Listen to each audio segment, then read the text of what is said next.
Still 5 of.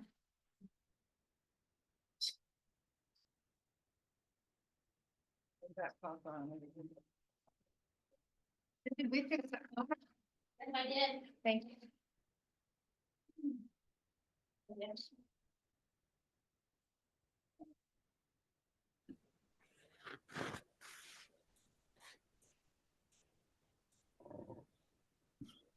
Okay.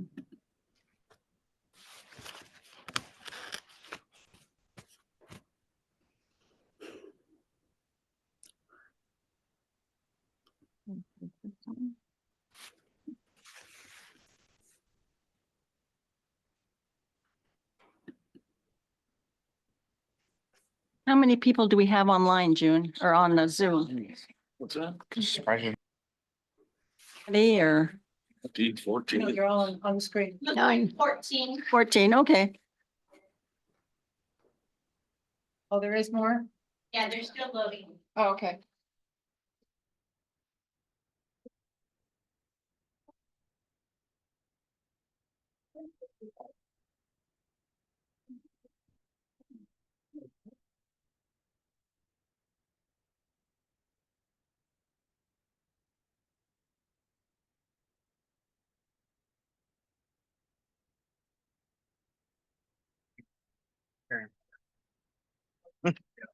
Mhm.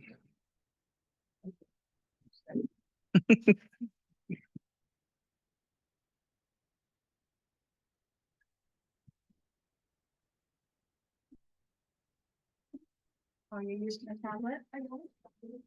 There, What? you use a tablet? Do I use it? No. Oh, I was just wondering because, at one point, Peter and Buddy wanted tablets instead of all this paper. Buddy only lasted one meeting. I think Peter still uses. it. Yeah, no, I don't. Remind me to turn that in before I leave. You don't use Oh, Peter? you don't use it? Yeah, no, I got Thank one you. too, and I just found it, it was awkward. Yes, it is. I didn't, I didn't like Tablet. using it.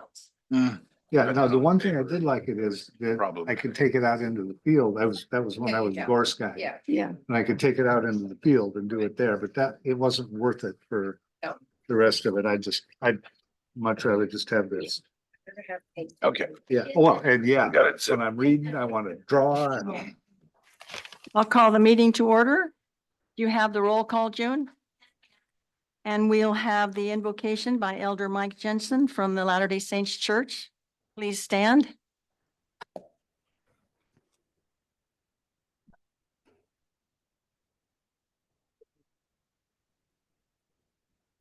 Dear Heavenly Father, we're indeed grateful for our many blessings that we receive each day. We're thankful for the opportunity to be here this evening, and we pray that this proceeding will be watched over. And we're thankful, Heavenly Father, for the freedoms that we have in this country. And on this eve of our general election, we're thankful for the opportunity to vote, and we're thankful, Heavenly Father, for the blessings of this great country. And we're thankful for this city, for those that help us in city government and those that volunteer. We ask a special blessing to be upon our youth and children. Please watch over them. We ask, Heavenly Father, that we would do those things that be pleasing to Thee, that we'll be civil with one another, and that we will love one another as the Savior would want. And we're thankful for these blessings again and say these things humbly in the name of Jesus Christ. Amen. Amen. Please stay standing for the Pledge of Allegiance. Pledge allegiance to the flag of the United States of America and to the republic for which it stands, one nation under God, indivisible, with liberty and justice for all.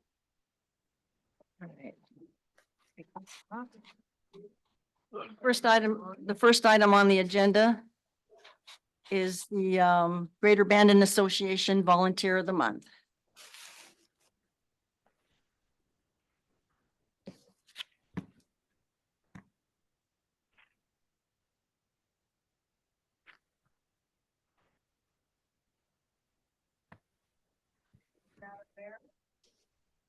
I don't think you're on. Is that on? There we go. Good evening, Madam Mayor, City Council members and community members. We got a full house tonight. It is with great pleasure that I stand before you today to recognize an extraordinary individual who has delivered countless hours of service to our community and our natural world. The Greater Bandon Association's Volunteer of the Month Award for November goes to Lynn Jackson. Lynn serves as the garden manager co-chair for the Good Earth Community Garden, where she plays a crucial role in nurturing plants and a strong community spirit. Lynn is the engine that keeps the community garden growing. She manages emails, documents every volunteer hour, and there's a lot of those. I know from experience. She helps orient new members to ensure they feel welcomed and engaged. Her enthusiasm and master gardener expertise bring a wealth of knowledge to all who enjoy working with her, including myself. Beyond the community garden, Lynn volunteers as a trail steward at the South Slope Reserve in Charleston, where she dedicates herself to maintaining beauty and accessibility to our natural trails for all to enjoy. She works with the U.S. Fish and Wildlife Service, and that is equally impressive. She coordinates work parties for the beautiful pollinator garden they've established, ensuring that it thrives nearly year-round, offering a sanctuary for pollinators and a vibrant source of beauty and biodiversity. And if you haven't been to the Bandon Marsh to see that pollinator garden, you really owe it to yourself to go see it. It's beautiful. You'll also find Lynn on the beaches of Bandon once a month doing bird counts. And if that wasn't enough, a full schedule, she has recently taken on a new role as the hike leader for the South Coast chapter of the Native Plant Society of Oregon. She not only leads hikes, but assists with the society's native plant sales. Lynn, I know, right? I had no idea. Lynn, we are truly grateful for everything you do. You've touched so many lives through your work, and you've made an incredible difference in the preservation and celebration of our natural resources. Congratulations on this well-deserved award. Lynn will be receiving an engraved plaque and a gift certificate to Bandon Coffee Cafe, which is just a small token of appreciation for someone who does so much. Thank you, Lynn, for all you do. You inspire us to care for our community, our natural environment, and each other. I am a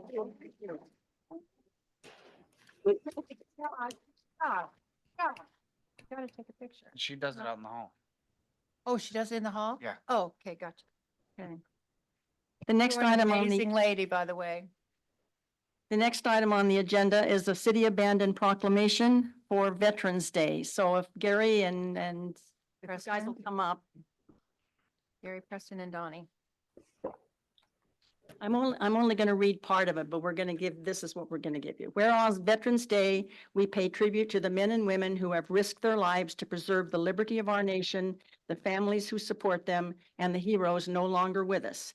It is not weapons or technology that develops the most advanced military in the world. It is the unparalleled spirit, skill, and devotion of our troops. And whereas with respect for and in recognition of the contributions our servicemen and women have made to the cause of peace and freedom around the world, November 11th was set aside as a legal public holiday to honor our nation's veterans.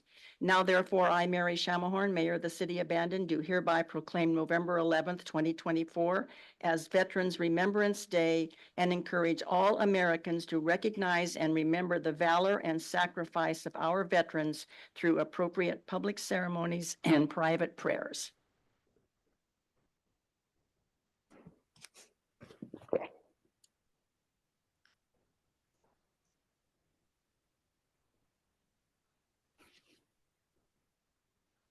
I'd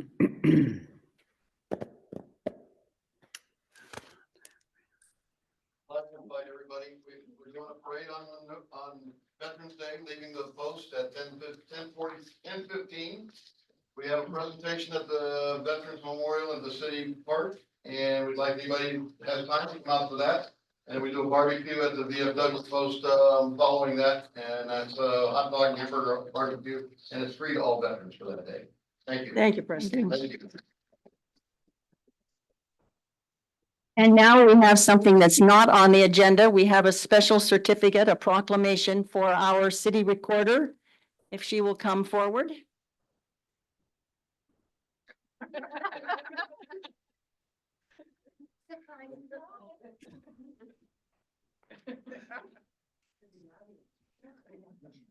Smile. Whereas June Hinojosa has been a dedicated and valuable member of the city of Bandon staff for 4 years. She has recently earned the prestigious certified municipal clerk designation from the International Institute of Municipal Clerks.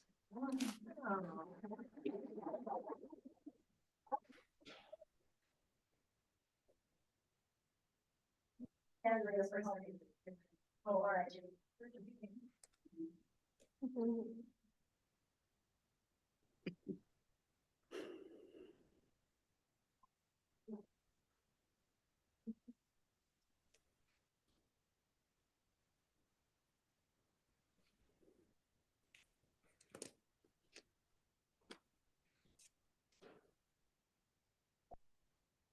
Now, the next items is the consent agenda. Is there anything on here that anybody wishes to ask questions about or have removed for separate vote? Move to approve. Been moved by Peter, seconded by Chris, that we approve the consent agenda. All in favor? Unanimous.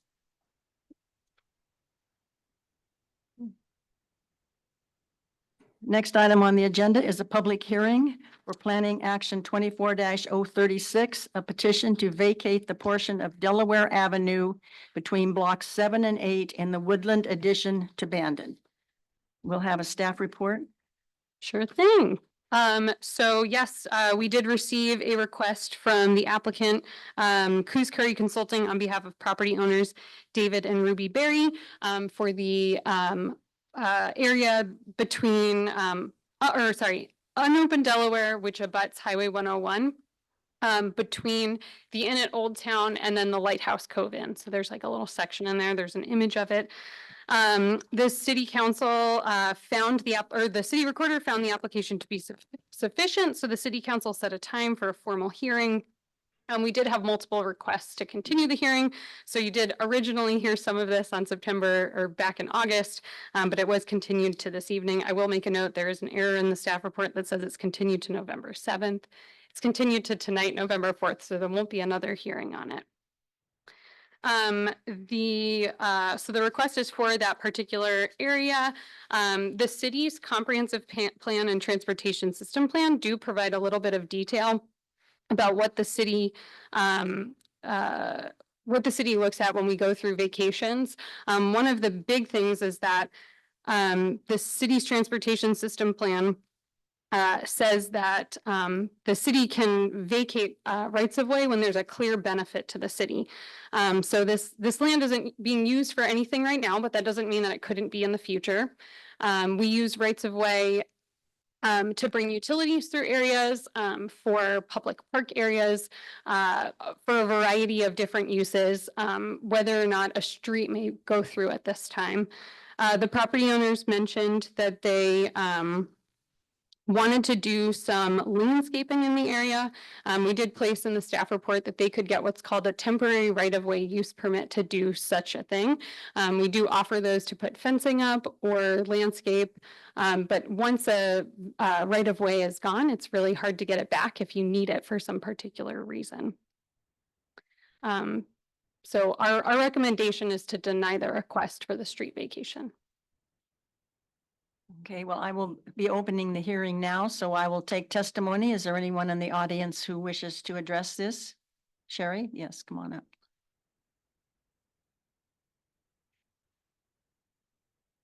Thank you. Good evening. This is Sherry McGrath, P.O. Box 1548, Bandon, Oregon. I'm also here with the petitioners this evening. If you had questions, I know we provided a lot of testimony for the packet covering the comprehensive plan and the concerns of the property owner. I trust that you guys all saw that. So I'm going to read tonight a statement that we created for this evening based on the staff report and recommendation. And we're going to start by saying thank you for hearing the request for a vacation of the portion of Delaware Avenue. The petitioners are David and Ruby Berry. They are here tonight. As I said, we've already provided information for the packet. So the city of Bandon has the following considerations for street vacations: impact on scenic views, wildlife, wetlands, storm drainage, existing or future utilities. Additionally, there needs to be a clear benefit to the city of Bandon. These items were specifically addressed in the document submitted for the packet dated September 2nd. The staff report claims a need for a future storm drain within Delaware. There are no plans for this storm drain or any road improvements, but the installation of either will be difficult due to topography. Regardless, future installation of a storm drain can be accomplished with a utility easement in the vacated portion of the street as well. Over 2/3 of the neighbors did voice their concern for having any kind of a pathway to Highway 101 or any kind of access point that just will allow transient, people to go up into their really quiet dead end community. So there is a concern, I think, generally speaking, that it will be opened and it may not be beneficial actually to the neighbors there. So staff recommends a right-of-way permit to accomplish the fencing, landscaping, and hopefully the no trespassing enforcement of the encampment. This type of permit is only sufficient if it is long-standing and only expires when there's an actual need to open that street. So if a right-of-way permit is issued, our concern is the validity of it and what it's going to accomplish. The petitioners are requesting still that the street be vacated.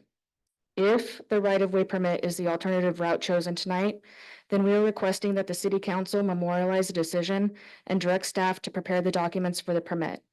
We have taken the liberty of creating some conditions of approval for such permit, and we have copies that we can hand out as well. So our proposed permit conditions are typical for this type of permit. We've seen them over the years be assigned to this type of permit, but due to the specific concerns and requests, we have kind of narrowed it down to what we're asking for. That the permit be valid until street improvements are proposed. That the understanding and agreement that future utilities or storm drainage will require the removal of any fence or landscaping at obviously the applicant's expense. But those items would be able to be put back in place after the utilities are installed. Again, all city codes and ordinances are upheld. All pertinent permits for the work are applied for. That would be applicable to a retaining wall repair or an expansion of that retaining wall. Obviously, that would go through the proper permit process and have an engineer and geologist involved. Other possible permits over the years could be a grading permit, or if fencing permits go back into play, then any kind of permit that would be involved in the temporary use of that space. Obviously, the vegetation expense that they have bared over the years is a big one. So we do want that right-of-way permit to be able to remove all hazardous limbs and tree removal by a licensed professional and reviewed by the Public Works Department, the same as we would for any other tree removal within the right-of-way. That removal of gorse, berry vines, and other invasive plants be allowed outright. Replanting of native and coastal plants that will stabilize the bank and beautify the city would be allowed outright. That no trespassing signage would be able to be put up for the homeless encampment concerned. That any permanent development would be prohibited. That would be an exception to if a retaining wall did need to extend to support that cliff, because there is sloughing right now at the edge of the current retaining wall that is coming down. So at such a time that it becomes a problem, again, that would be reviewed and go through the proper process. That the continuation of the retaining wall, if needed, it's understood that it doesn't need to go for the full 60 feet of the right-of-way. It's for what would be recommended by the licensed professional. That temporary development will include fencing, landscaping components, and other similar items. That the fencing along the 60 feet of the street would be allowed, so they could accomplish through a temporary right-of-way permit the concerns for homeless encampment. I put two options for that fence location, that it either continue based on the current fence location for the 60 feet and no further than closer to the bluff toe than probably 10 feet just for maintenance of that slope, vegetation removal, or any kind of equipment that would need to be back there. That parking of vehicles, garbage, and other storage items would be prohibited. And that the proof of insurance would fall on the owner, the permit holder, and not the city in the case that somebody fell, tripped, was injured on that site. again, we're still requesting that the street be vacated. And the portion of the street that is being requested is from the Highway 101, which is Second Street, to the top of the slope. It's not for the entire street vacation. So it's only for the slope, nothing else. We sincerely appreciate your consideration of the street vacation, and we're here to answer any comments, questions, both myself and the owners. Okay, so your clients are, thank you. Your clients are considering the conditional use, the permit. The I know they temporary, want the temporary vac- right of It's way not a permit. conditional I'm sorry. use. I know they want the vacation, but Yes. they are considering it, so. I think the concern there, how they can take care of the landscaping, more fencing it off, not having the homeless encampment. These items, those can be accomplished through that way as well. There's never been a plan and there will not be a plan for permanent development on that site outside of a fence and landscaping. So the other thing with the street vacation is you can still condition that how you want. You have street vacations in Sunset City where there's an 8-foot easement that was kept in place for public access to the beach, for example. And you can make it however you want. You can say that you're only going to vacate a portion of that, or you're going to maintain the right to have a utility easement or a partial road come through. You can put conditions that no permanent development is allowed. Sure. Those are pretty standard, with the exception here that fencing. Is fencing permanent or is it considered temporary? So considering staff set a temporary right-of-way permit for fencing and landscaping, we want to make that clear that landscaping and fencing is temporary and not considered permanent development. We did this to help facilitate the conversation, understanding that staff recommended denial of the application and they offered an alternative. This is a way for us to say, okay, if this is the alternative, this is what we would like to see moving forward on that permit so that it doesn't become confusing once we move over to the staff review period after this hearing for that permit. So I'm looking at staff. Do you have a comment on the things that Sherry requested? We did not receive a copy of what Sherry just mentioned, so I really can't comment on the validity of it. The temporary or the ability for the city to enforce those sorts of things. The temporary right-of-way use permit is a permit of the Public Works Department too, so I would not be the approving body for that. So I couldn't really make a comment on whether or not that would be appropriate. Well, if we could for a moment, let's just set aside the conditions that you're proposing, because I think, at least for me, my eyes are crossing with all of those conditions. And I think there are probably others up here that are a little confused by it. So let's set that aside for a moment. Staff is recommending denial or at least accepting of the temporary right-of-way permit as kind of a half measure, mainly based on our comprehensive plan that states we're not allowed to vacate property unless the greater good, you can show a greater good for the community, right? I'm screwing up the language, forgive me for that. But what can you point to something to say there is a community benefit to vacating that land other than general maintenance, mowing the lawn? Sure. So when we first started this process well over a year ago now, Dana had mentioned her desire to see a staircase trail from the top of Delaware down to Highway 101. It is the neighbors' opinion, 2/3 of them, that is not a clear benefit to the homeowners that are along Delaware. So I think it can be looked at in two different ways. On one hand, you could say it's a clear benefit to have that trail, but then it's not a clear benefit for those who actually live in that neighborhood. So it was our opinion and the neighbors who signed the petition's opinion that the clear benefit would be to move it into private ownership at the base of the hill so that it can be maintained and there wouldn't be transient activity going up and down that hill. Is there current transient activity going up and down there? It's difficult to get up and down right now. Okay, Once it's looks pretty dense. yeah, once it's maintained, Oh, sure, of then it's going to be a different story. Who maintains it now? The berries, Okay, so the city doesn't maintain it. no. Okay. Was there ever a plan to improve that street going down? Not that I'm aware of, and I would just put an asterisk on what Sherry said. That was not my plan for what would happen there, but I think that the city would like to retain the right to use those easements for different things in the future. One of the things that we talked to Dogami about was a potential tsunami evacuation route and looked at options for would that be an appropriate area. It's not in a plan that gets developed. That's not listed anywhere. It's just that the city, we never know what could happen 20 years from now, and we may want those rights of way to do different things. If I could make a comment, in doing, in looking at maps and over the years, the things that have been vacated and stuff, there's a lot of stuff that was vacated that we were never going to use it. And all of a sudden we need it. And I would definitely lean toward not vacating and just providing a permit for use. It just too many times I've seen things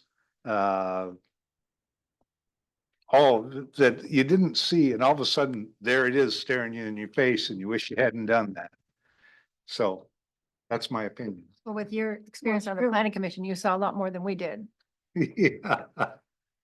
Pull your mic I- down. Your mic. Your Pull it mic. down. It's on. No, but pull it down when you're talking. That's what you. Sorry. Can I just yell? Yes, just yell. That would be fine. Now I forgot what I was gonna say. Thanks a lot, Mary. It'll come to me.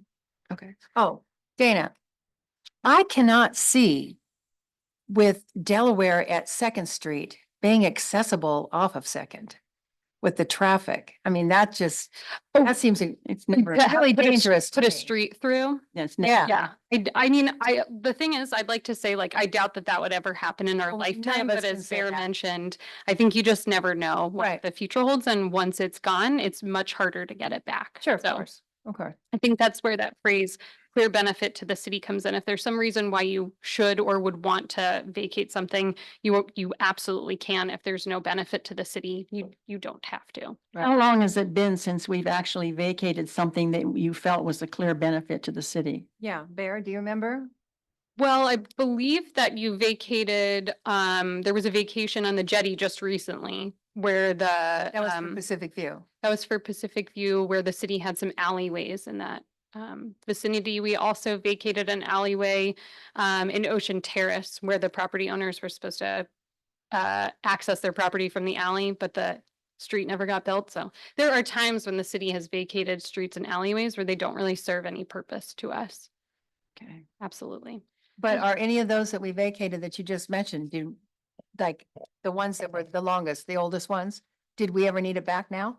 Well, I think what Bear might be talking about is there are some streets in the donut hole that could be through streets, but areas have been vacated. There's probably other examples in the city where development has occurred.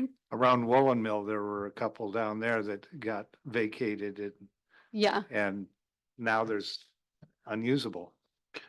I think there was a landlocked alley between 10th and 11th, between Jackson and Harrison, that was vacated. I think this was the first, maybe 8 years ago. But yes, it has been done. So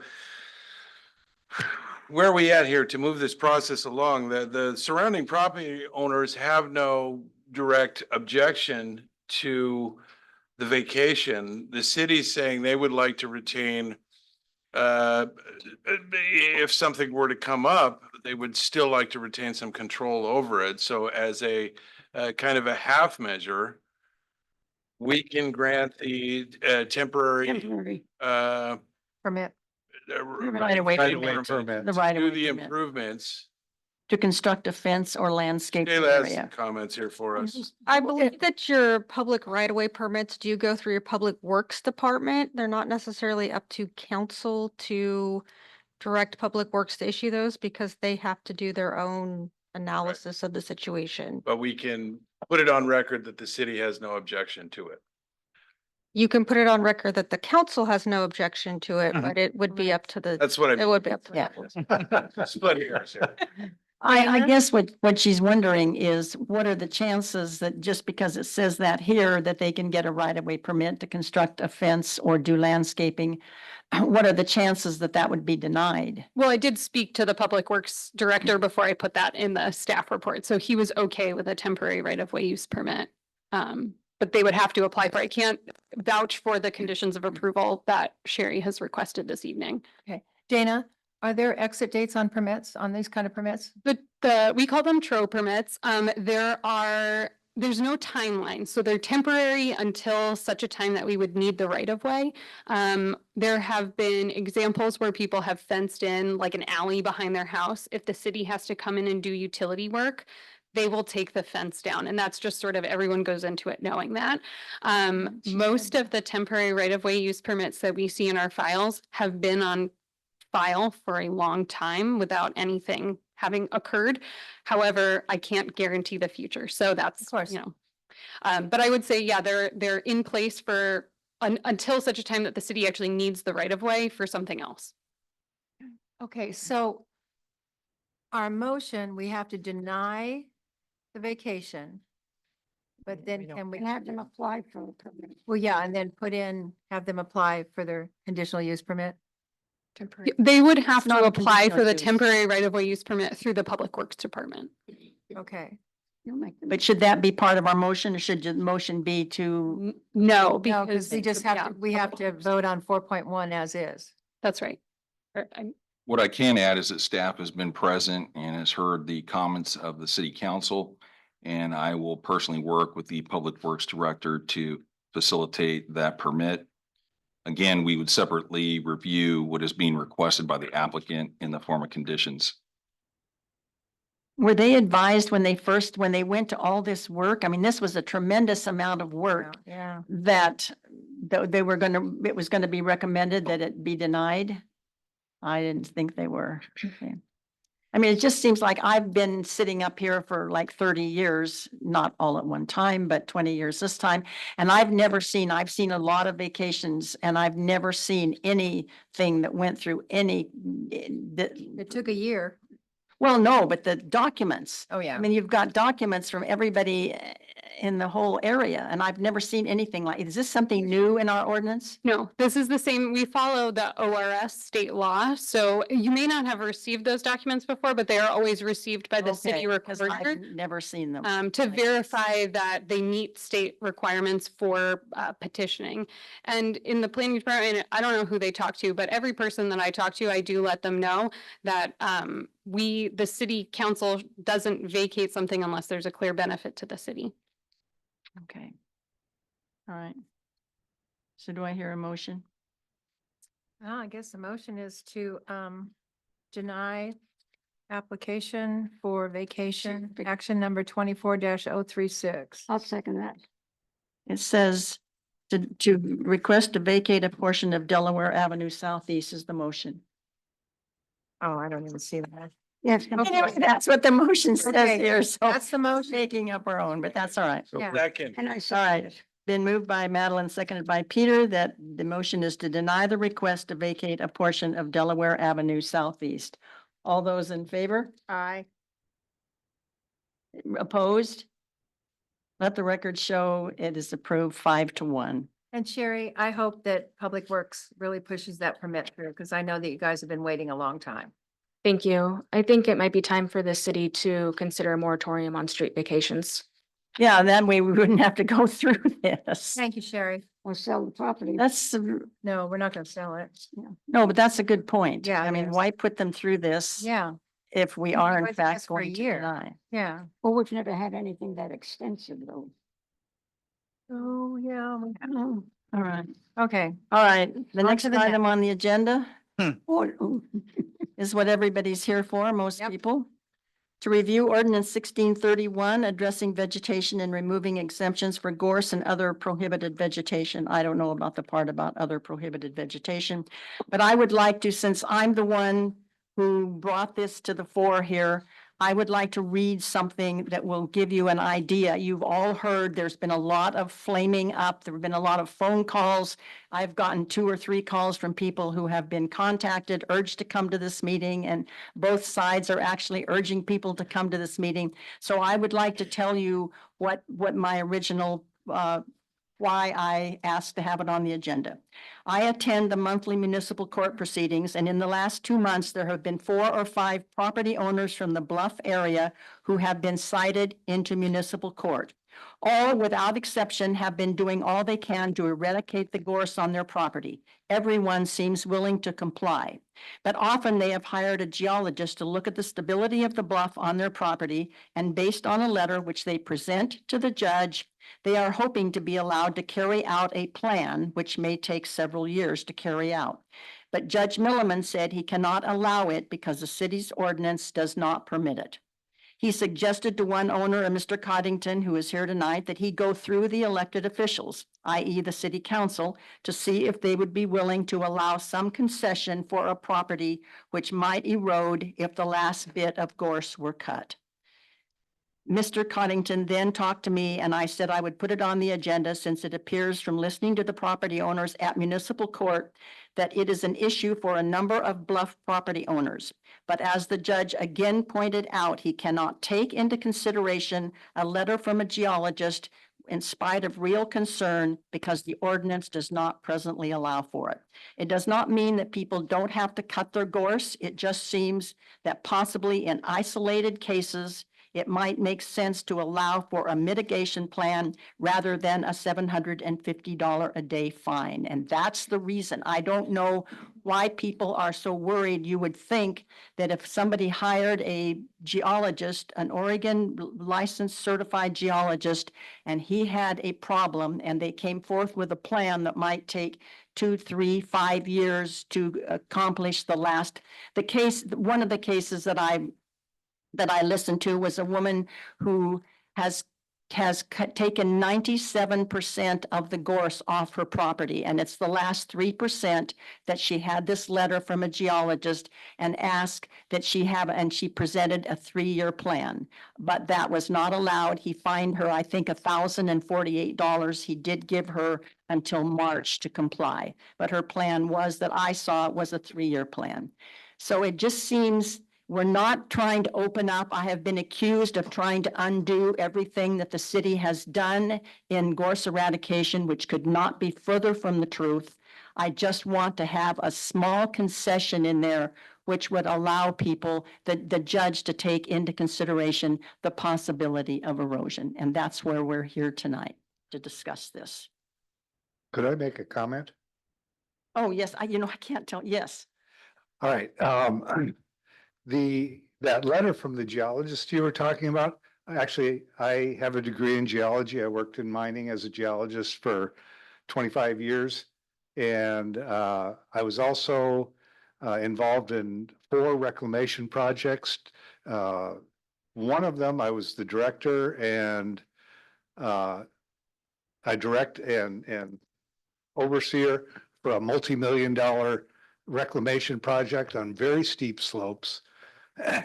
And so I do have some background in all of this. And I will say that I saw that letter from the geologist and I just laughed. It's ridiculous. And did anybody look at the articles that he cited in there? I don't know which letter you're talking about because several of the people who spoke that day had letters from geologists. It wasn't the same geologist, so I don't know which one you're referring I to. saw the one to Kim, what's her, Devane? Yeah, that the references there were ridiculous. But anyway, the point is that I have a lot of experience with this. I actually was the gorse person here for a couple of years. And one of the things is that gorse on hillsides does not stop erosion. I don't care. It looks like it, but it doesn't. I can show you steep hillsides that when I first started, people were going, oh, if you make us take this off, our house is going to slide down the hill and then we're going to sue the city. I said, I don't care. I know it's not, so do it. And they did it and they have grass there and their hillsides look much better now with grass on them rather than gorse. And these are steep hillsides.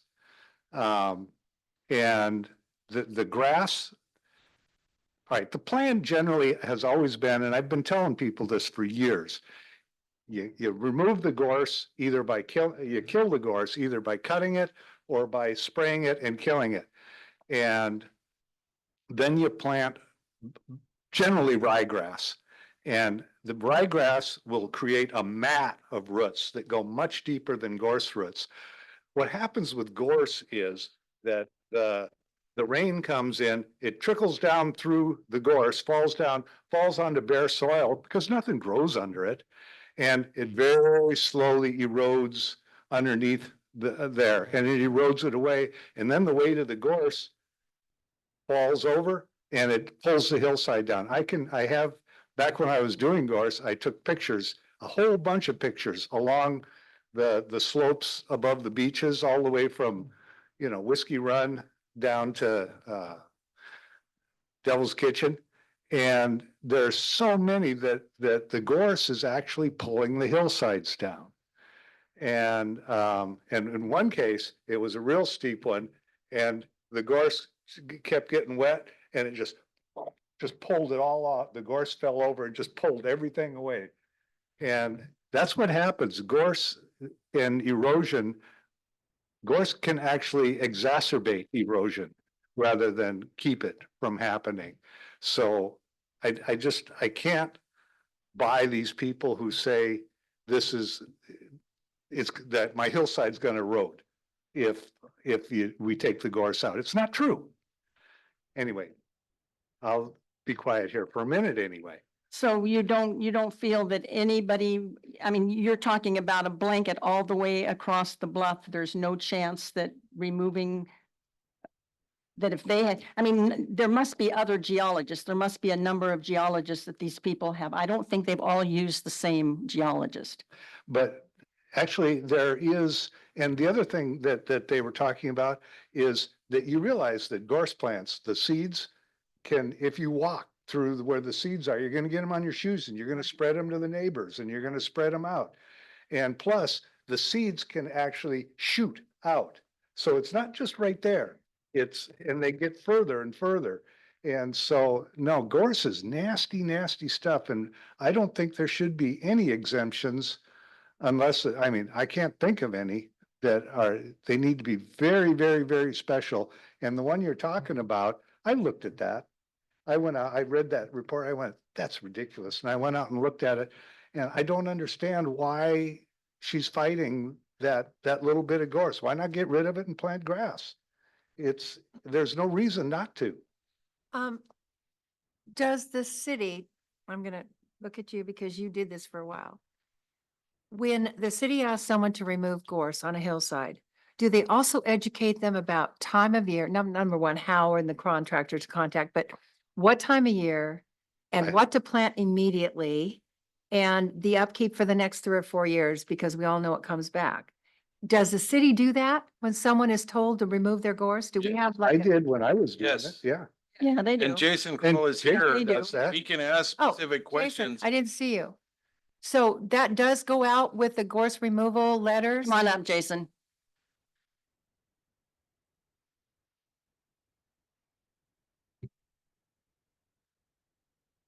Goes up, Come on. yeah, I always supply revegetation education, okay, including And immediate, times of year and all including that. immediate revegetation and permanent revegetation. Yeah. okay, and times of year, the best times of year to do it and things like that? Yep. Yeah. Okay, I have a quick question, is that the one thing that I used to do in doing reclamation was we did ryegrass and crested wheatgrass and stuff, but the one I haven't seen recommended here is annual wheatgrass. We've recommended annual ryegrass. Excuse me, annual ryegrass. Yes, also. Because ryegrass, when I used to use it, pops. It sends roots down like immediately. And it gives the perennial ryegrass chance to develop a hold. deeper root system and stuff. I mean, you can't believe the root systems that those grasses create. oh, I know.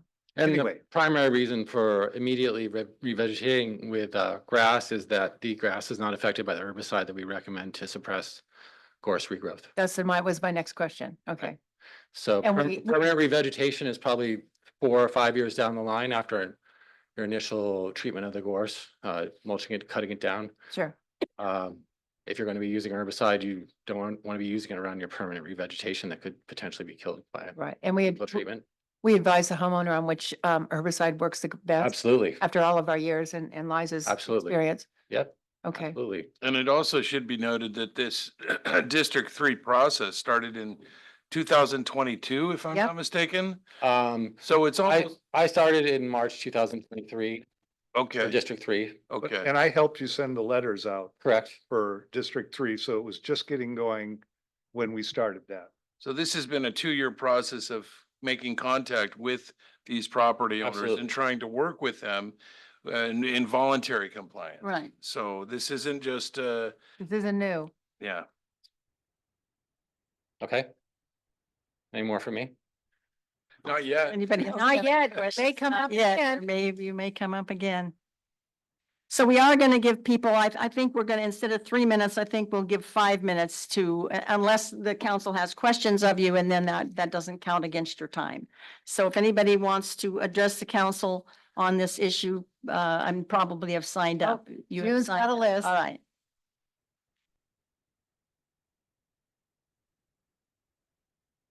Thank you all for reviewing it. Well, thank you all for reviewing it. I don't Turn think it it's on. on. Why do we keep turning it off so that everybody has, you're on? There you go. Okay, I want to thank all of you for reviewing ordinance 1631 tonight. And I just have some questions about getting things to grow after it's been, we have some pictures here. I'd like to show my property if I could. This right here. See right at the house right there. The 2-story is yours? Straight off, right there. That is 30-foot vertical right there. Mhm. And it goes down into possibly about a 60-degree slope that butts into the neighbor's property. Mhm. If you go to that next picture that was up before there, right at where it says your screen is sharing right there, you can see a little brown gray spot right there. That was my neighbor next door. She cut her gorse last year. And she had that right there, probably about a 20 to 30 foot gorse there last year on that property. And Did she replant? We can't tell by the slide. She did not replant? Okay, thank you. see how close my property is to that cliff right there. Mm-hmm. On my geotech report here, I'm trying to save time for people. It says that there's probably gonna be a 10 to 15 foot regression over time. Our property, I'll go back here, Go back to the mic, On the neighboring property or on your hillside? on his Right. property. right where the cliff is, right there. Okay, Goes down. is your house the one that's out on the point? No, It's the middle house. that middle one. Oh, his is the middle house. Okay, thank you. Right there. If you look at that So the point end. right there, it's rock going all the way around. Right. Unfortunately for me, right when you get to my property, the rock is And gone. And we have dirt right there. And the geological report that we had in 2016, when we purchased the property before we built, it's stated that the cliff, it seems to be the gorse on this slope seems to be making the cliff stable on it. It goes on to say on the report that there's a landslide on our property identified on the Oregon Department of Geological and Minerals graphic geological map, and it mirrors an almost identical landslide on Phase Rock Viewpoint. It also says that the maximum distance of the slope, which I just said, was 10 to 15 feet of regression. It doesn't say how long that time frame is, but it says that's what it is. But if it went 15 feet, I'd only have like 5 feet. My house is like 20 to 25 feet at the most from where that cliff drops off right there. Now, your latest geological report is 2016. Correct. I think we have a lot more education on gorse since 2016. I don't think, when did we start GAG? GAG was started in 2016. Okay. So, There were, just saying, I just didn't know if that was the 2016 Okay. report. But the gorse is all obviously more prevalent right now than it was in two Wait, thousand sixteen. Grows all the time, yeah. And it says that he's saying that it's holding the bank right there on it, appears to be holding the bank. Well, my problem is if you remove the gorse, is getting something to grow on a vertical cliff. Everybody says just throw the ryegrass seed out and things are gonna be wonderful. But I have a hard time when something's like this, that you're gonna throw some grass seed out there and it's gonna hold that bank. I just, that's just not the way gravity works. Gravity goes down. Okay. I'm going to ask Jason a question after you're finished, sir. All right, my question is, Mr. Connington, would you be willing to get a new geologic, report? Absolutely. But of course, it doesn't. I'm at a point to where before I would want to actually go forward, if I couldn't get, some kind of leeway on this right now, that putting in a retaining wall. Because I do not want to lose the property. I do not want to walk out the back of my house and go like this. Yeah, of course, of course. Nobody would, and the value of your property would go like that if that was to happen. And I feel that's what's exactly going to happen if you remove that gorse on it. See, this is the problem. I don't know why everyone is so afraid of just putting in the ordinance that might take into consideration a property like Mr. Coddington's. I drove along the beach the other day with Nick from Nick Chappelle's, and he drove me along. And not every property looks the same. Some of them look much more degraded than others. And it's quite possible that if we allowed this in our ordinance to at least look at, for the judge to take it into consideration, that if a person did have what everyone could call a valid concern by a geologist, that it could be taken into consideration. I don't understand why you think it's going to undermine all the efforts of the city simply to allow that one property or two properties might get consideration. That's my concern. I don't understand why you think it's going to undermine all of the efforts that the city has gone through and all these years, and everybody appreciates the efforts that have been taken. Could we show a few more pictures there? Oh, okay, let's look at this picture. See, it doesn't really work very well with somebody sitting in front. Jeez. How many feet do you have from the back of your house to the drop off? 20 feet? Are you asking that, Lucy? I'm asking him and he's answering over Well, there. because you can't tell where the voice is coming from. That's the problem. Okay, there's About 20 feet from the back of your house to the drop off. at the most. It's That's Madeline all. that's asking the question. Oh, You sorry. can't tell. It just reverberates around the It room. just kind of goes in the room. And they were talking about the regression to be 10 to 15 feet naturally without doing any gorse. There was I saw on a public comment that somebody sent in, I think it was the person who was the coordinator or something for Coos County. His name was Bailey or something. He used to be in the, yeah. Bailey, and he has a picture there. I kind of looked on the deal there, and he was showing gorse as being some people out there just trying to get this stuff out with some special weed, what they call it, some kind of weed tool wrench, that they call it a weed wrench or something like that. And it looked like these people were having some serious problems trying to get it out of there.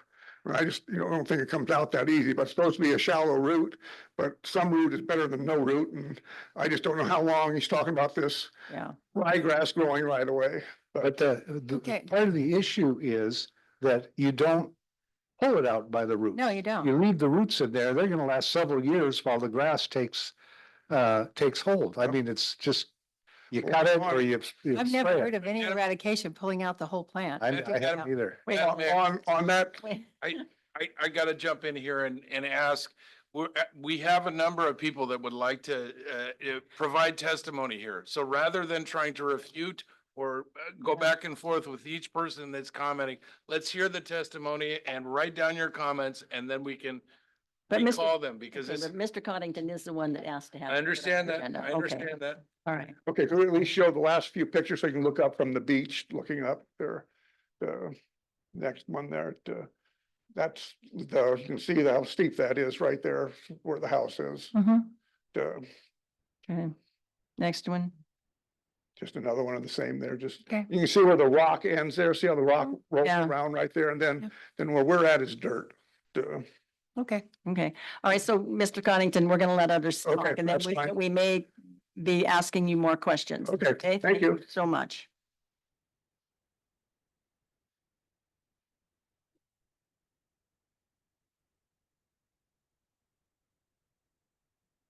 Liza Aley, 886664 Tupelo Lane, Bandon. I have visited with Mr. Coddington at a time when we did a course demonstration on the property adjacent to him, which is a half acre owned by Don Jones at Spartan Properties. And at that time, I offered to assist him and gave him my brochure, told him who I was and what my experience was, and told him that in order to comply with the ordinance, this was a year ago in October, this last month. In order to comply with that, he needed to submit a vegetation plan and a timeline to the vegetation management coordinator, and he would be in compliance. That's all we needed. Please just submit this information and we'll start working on your case. Mhm. Look at your geologic report, go through the process. Everybody is required to submit a vegetation plan and a timeline. And Jason, in his behalf, is extremely thorough, very well versed in Dagami and hazard map reading. He has very much impressed everybody in the GAG organization with his thoroughness in deed research and geologic reports, and he has a full understanding of these things. And he spent more than 4 visits, site visits with Mr. Coddington, which did not result in a vegetation management plan or a timeline. In the meantime, we actually controlled the gorse on the adjacent property to him, a half acre, with a simple spray job. The root systems are still intact.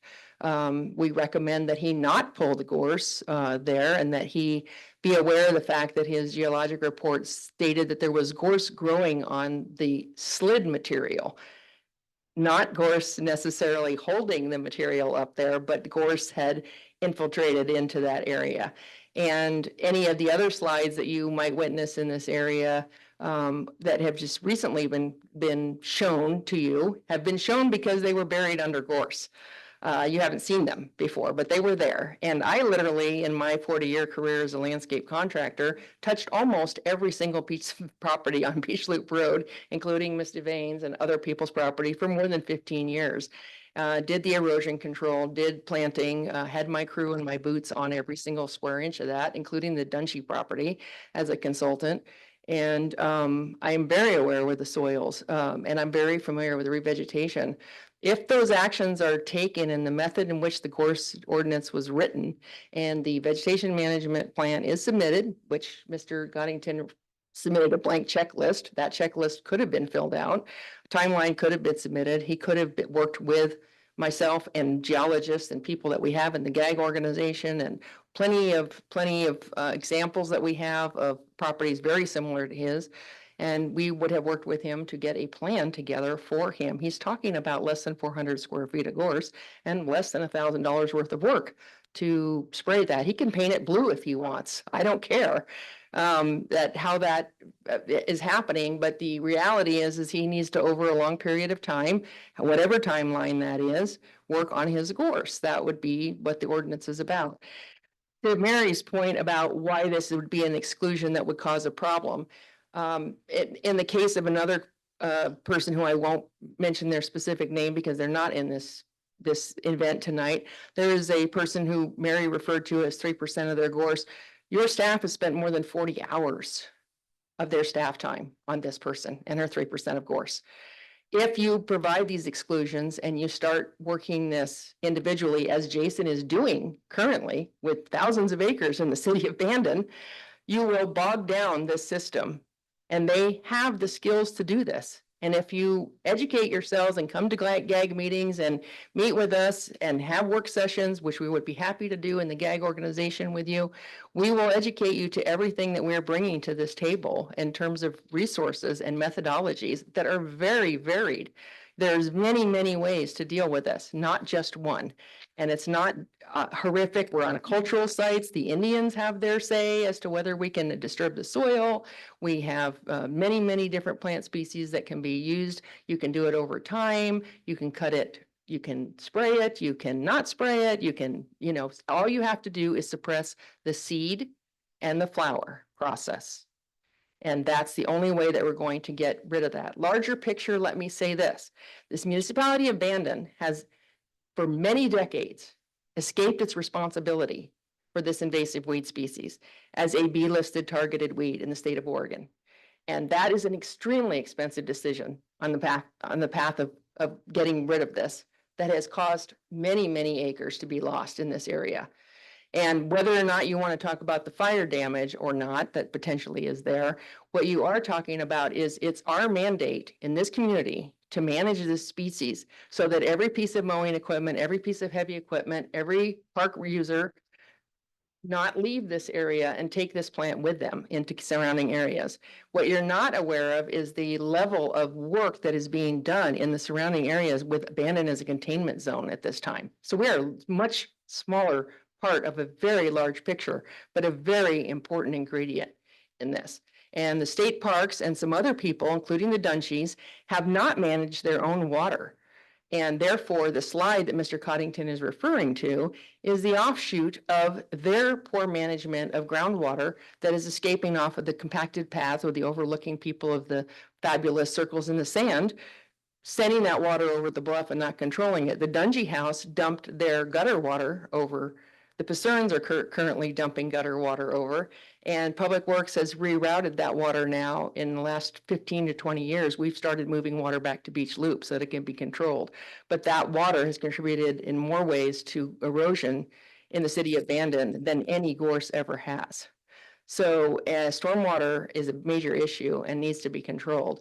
And people are doing that and taking it seriously. And planning department and the staff that you have, including the city manager, your planner and your vegetation management coordinator are blowing my mind and the minds of the people that I work with at GAG. As a matter of fact, your vegetation management coordinator will be receiving an award from the Department of Ag for his work. So I really hope that you would support him and understand the job that he's doing. Not only is he suppressing gorse in the district that he's working on, but he is going back to the previous districts, in this case, 4 districts behind, and doing follow-up work on that. So burdening him with an additional 1-by-1 exclusion with many, many people who don't want to do the work who would come in makes it just a very cumbersome process. And I think it can be handled within staff and not at the municipal court, but these people need to bring in their vegetation management plan and their timeline and begin work with this, because this is a gorse ordinance, not a fire management ordinance, nothing else. It's a noxious weed ordinance.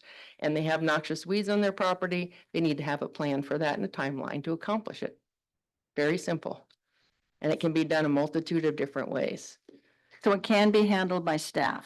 I believe it can be, and it is being handled very well by staff. That's what we've They've been. given it significant amount of time to Mr. Connington and Ms. Devane, specifically 2 people that I know that are upset with the way things have gone. But literally, this district plan has been in effect for almost 5 years at this point. We're rolling out district number 5. If you did not know you had to remove your gorse, you are not paying attention. Yeah. And you're not doing your part. And so they really should be completed at this point in District 3. We knew District 3 when I designed the plan, and you adopted it. District 3 was designed to be the rat in the snake's belly. It's the big one. We knew it was going to be difficult. We put it in the middle for a reason. We gave people significant warning that we were coming. We're here, and now we're moving on, but we're going back, and people are being brought to court for one reason only, not having a vegetation management plan, not having a timeline, not communicating with the person who's in charge of the program, which is very competent, Mr.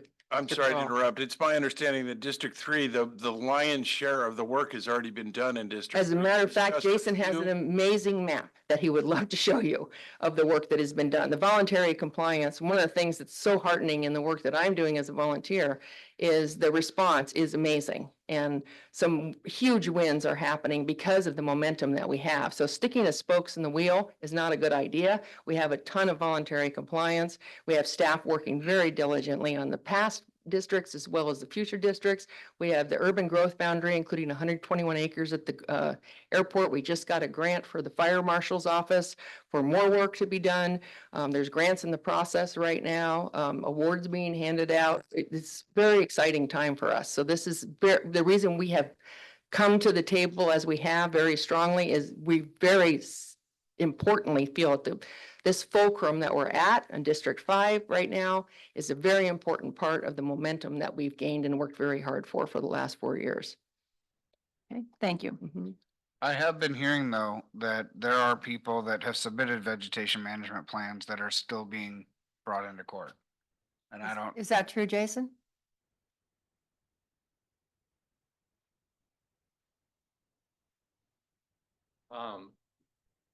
Management plans that are not timely have been rejected, yes. And what you heard is they were they, submitted. yeah, there are several people that have submitted 5-year vegetation management plans that have. I feel the best year to start a 5-year management plan was probably in 2019, when some of these people were first notified about the amended ordinance.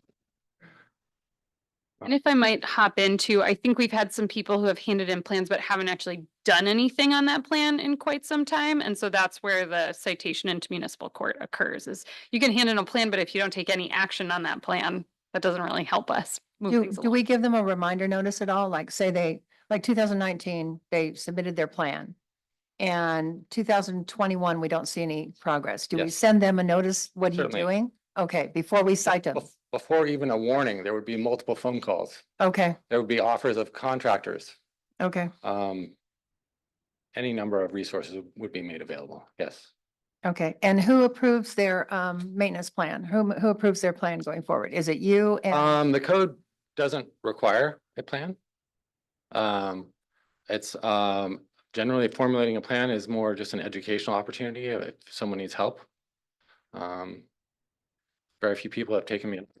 So it's not a document that they sign and hand into the city? No. Okay, all right. It's not So it's- required by the ordinance. Okay, so it's not mandatory. No. But if they don't, But it, Then they'll it eventually decided- get cited and be in court. If they don't do the work, the very minimum is progress towards compliance, Okay, timely progress towards full compliance. okay. And full compliance is 100% removal or Correct. under control? Correct. Okay, And preventing regrowth in Sure. perpetuity. sure. Now, let me ask you a question. We did a case-by-case basis. And for instance, this man's slope that we just saw and the 3% that the lady was in court. That's not going to be maintained. That's not going to be cut. So it's just going to blow new seeds to plant all over the bluff that we just got under control. Is that correct? That's my concern Yeah, that's scary. with anything less than full compliance is reinfestation. Yes. Okay, thank one you. small 4x4 patch left is going to reinfest. Oh, yeah, everything. sure it is. We figure they can fling seeds 5 meters Yeah. per year. And that's just shooting them out. Oh, I know. Ants are able to move the seeds. Ants? Ants are able to move the seeds. Oh, good Lord. I didn't know that. The seeds contain a compound that makes it attractive to the ants and they will carry it off away from where it falls. So Oh, geez. in addition to a 30-year lifespan on a seed, minimum. Yeah. So Well, I think you guys are doing a great. Do we have other people that want to? Chris, Yes, I'm Chris sorry. has some comments here. You said they don't have to have a plan, but you said if they came with a plan, that was part of the ordinance. You Right. said it's not part of the ordinance, so. Not part of the ordinance, but that's how he would start the process of getting them in compliance, is to show up with a plan and have a discussion with him. I would say a plan more commonly is the result of an email or conversation. And is probably for a not complicated case, that's all it really takes.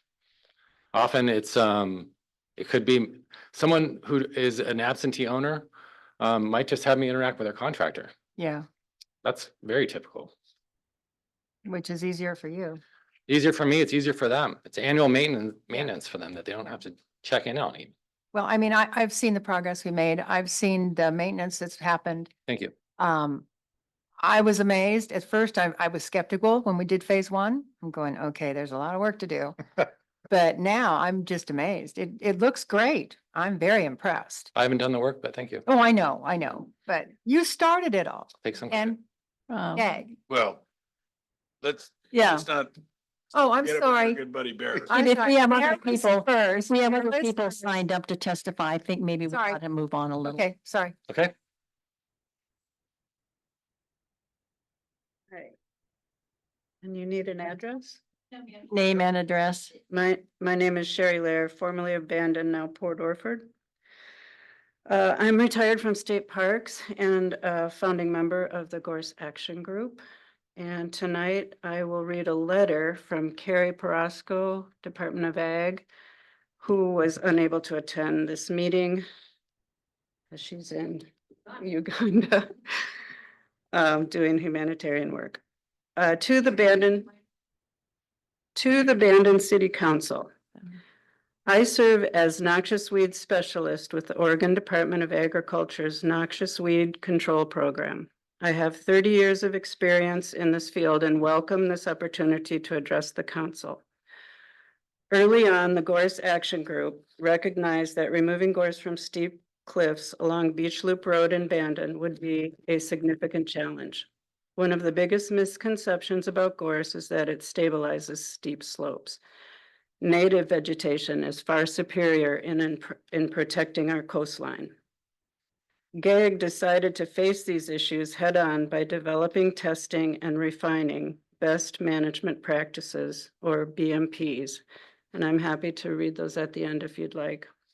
These practices have been demonstrated in large-scale gorse removal projects in Coos and Curry counties. The first large-scale project started in 2014 at Harris Beach State Park in Curry County, and that was my project. Like homes along Beach Loop Road, a multi-million-dollar home was perched atop an extremely steep slope, completely blanketed with extensive stands of gorse. This gorse removal project was designed and implemented utilizing cutting-edge BMPs. The result was a beautifully reclaimed bluff and no erosion. The next large-scale project took place in 2018 at Cook Hill Point in Bandon. The GAG wanted to create a location where homeowners could learn how to remove extensive old gorse stands and restore them to natural vegetation that is better suited to stabilize coastal bluff soils. The project was completed during a December La Nina event, putting GAG's BMPs to the test. The results are nothing short of spectacular. Decades of old growth gorse monocultures converted to natural landscape. This work has inspired and convinced many homeowners along Beach Loop Road to work with the city of Bandon and address gorse on their steep slopes. Over the last several years, GAG partners have implemented multiple Mission Impossible projects in addressing gorse growing on vertical rock faces. GAG partners used an ODOT-approved rappelling crew to cut and spray gorse at Harris Beach State Park and Rainbow Rock in Curry County. I believe that the best way to understand the effectiveness of our BMPs is to see them in action. I invite Mayor Mary and the council to join us for a GAG partner-led tour of local, large-scale gorse removal projects on Beach Loop Road. Our team of vegetation management specialists, skilled local mechanical contractors, trained geologists, and herbicide specialists would be honored to take you on a tour and demonstrate how our BMPs have consistently prevented erosion during gorse removal. Lastly, I would like to commend the city of Bandon for its foresight in hiring a vegetation management coordinator to oversee the implementation of the gorse removal district plan. Next month, staff from the city of Bandon will receive a special recognition award from the Oregon Department of Agriculture's Noxious Weed Program for innovation and fortitude in addressing one of Oregon's worst weeds. Respectfully, Carrie Parasco. Thank you very much. Thank you. And do you want to hear the best management practices? Is this something that would clarify what we mean? No. I think we pretty well know it.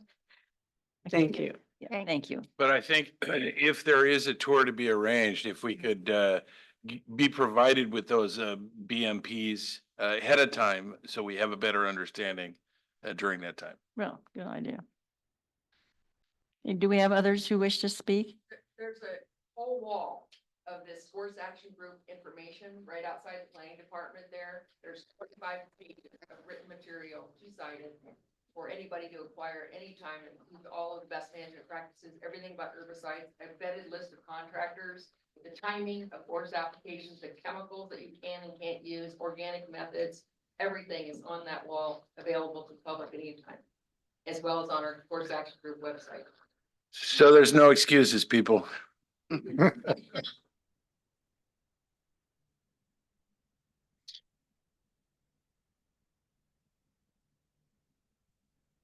My name is Kent Howe, and I lived 86-200 Lower 4 Mile.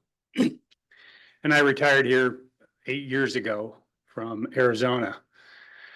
Now, Lower 4 Mile is covered in gorse, or was covered in gorse. Erin Minster from Curry Watershed, she came up and took out a lot of it for the neighbors that didn't like doing their own. But mine, I took care of, and Erin talked to me about getting into the business of spraying gorse. So I got my commercial applicator's license, unretired, and started spraying. Jason flips me a few things every now and then, but it's still my job to contact the people. I contact the people. Most of them are from out of state. They are, they just own the land or they just own the house. So I get to deal with them on a distance basis. And one thing I do tell them is that this is not a one-time deal. It's every year for the next 2 to 3 years. And then after that, it's just a spot spray here and there. So it's been a kind of a learning experience, but one that has been very rewarding to me. I don't have to do it. I just enjoy doing it. I hate gorse. I hate it. But one thing I did want to tell you, if nobody has ever seen gorse burn, it is an adventure. It's frightening. It is very much of an adventure. When I cleared my land on Lower 4 Mile, I had a huge pile of it. Didn't take long to burn. No, it didn't. And it didn't matter if it was wet, if it had rained, or if it was dry, it still went up. And that's scary. And these people that live on Beach Loop, I tell them, if a match starts on one side, on the north side, it's going all the way to Flores Lake.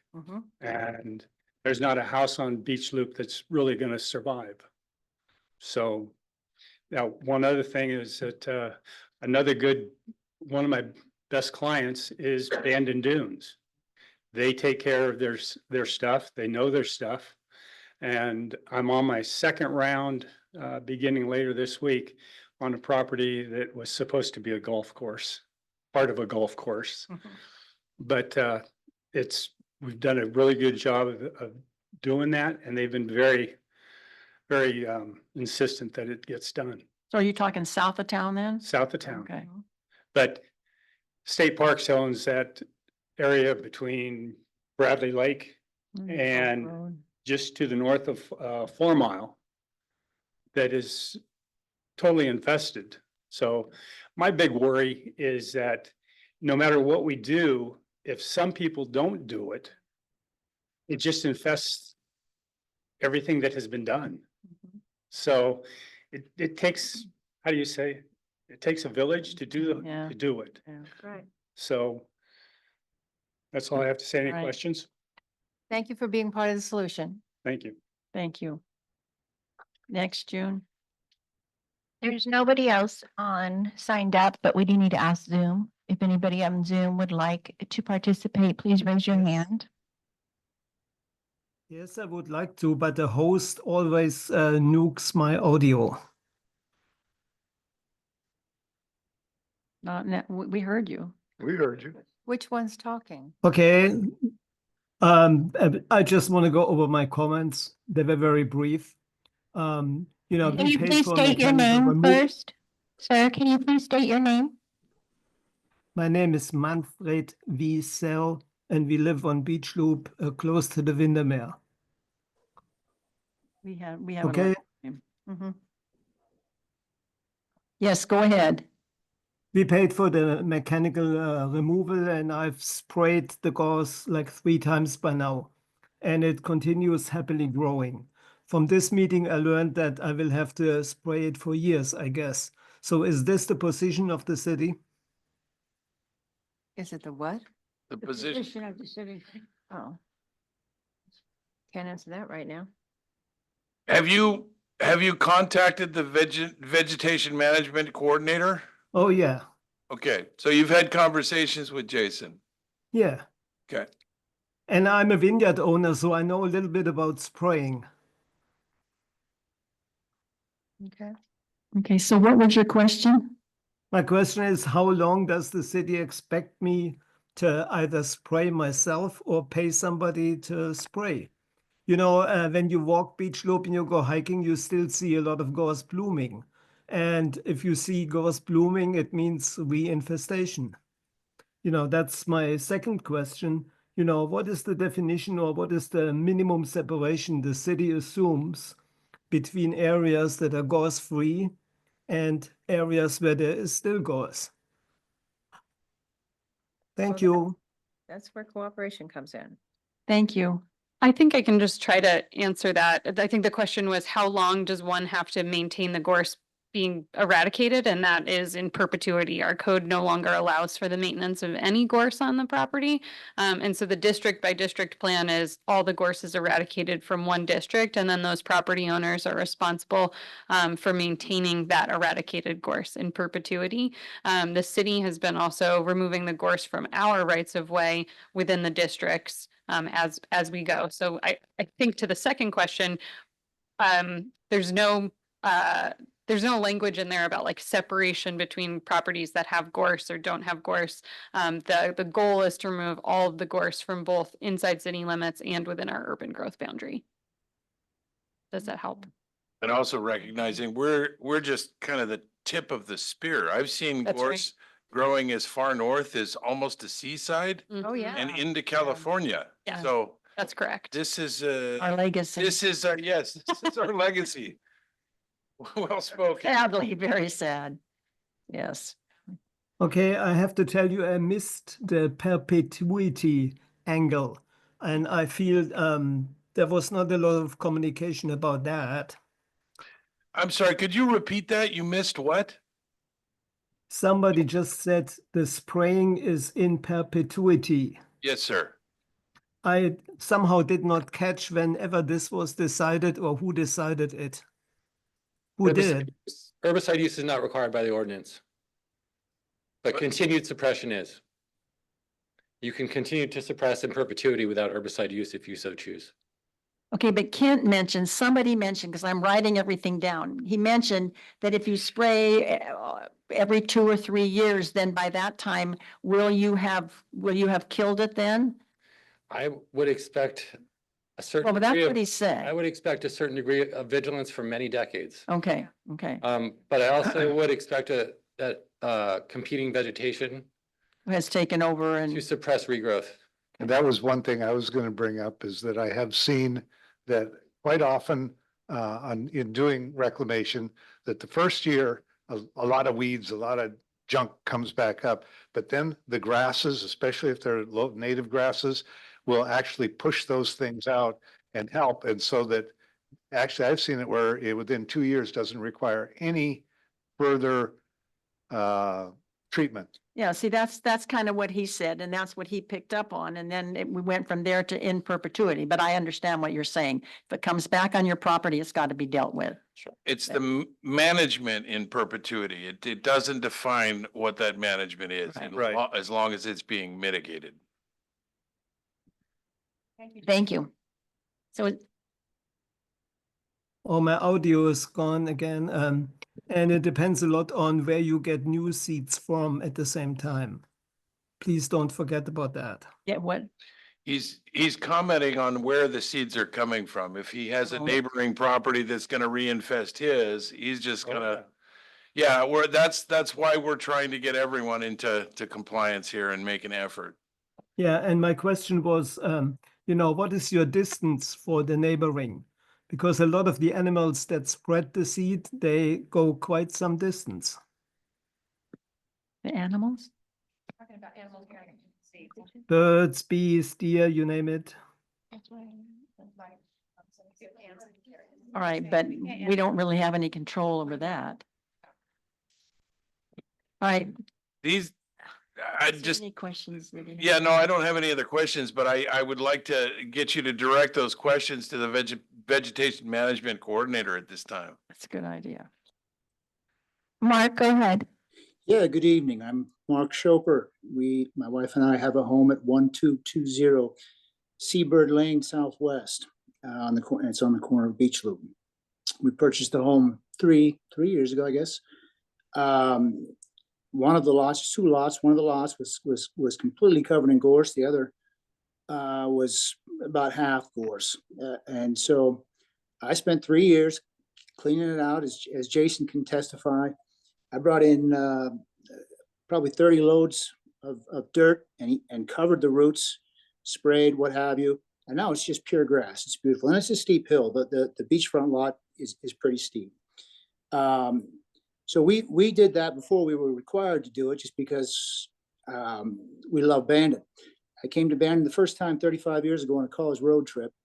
Loved it. Wasn't in love with the town, but I kept coming back. And the town kept getting nicer and nicer and nicer. And now we have one of the most special little hamlets around. And many of you people are responsible for that. And these kinds of ordinances are responsible for that. And enforcement are responsible for that. And the community doing the right thing is responsible for that. So I wanted to speak tonight because I thought there was going to be a question of whether or not there would be exemptions. I'm against exemptions. One thing that hasn't been mentioned is we have 80, 90, 100 mile an hour wind. So the seeds, I'm not even worried about a few ants. I mean, the seeds are going to be everywhere if we continue to have gorse along the beach. And then the last thing I would like to say is after commending everybody for their work on this is I worked with Jason. My neighbors have. He's fantastic. And the guy is absolutely a credit to Bandon. So I'd like to congratulate him and the city on that. Thank you.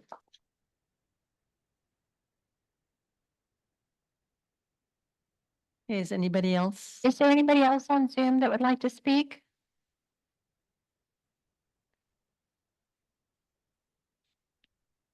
Okay, if not, then I think the council can deliberate or not.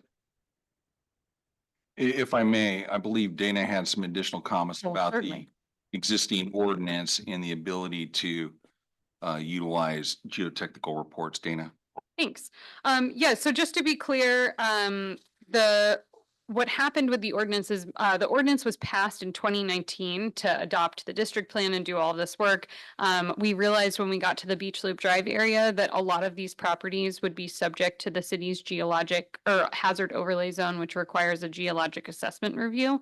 So we put a policy decision to you in 2023, stating that staff would be doing a blanket exemption of that hazard overlay zone for all properties on the bluff, using the exemption criteria for fire danger.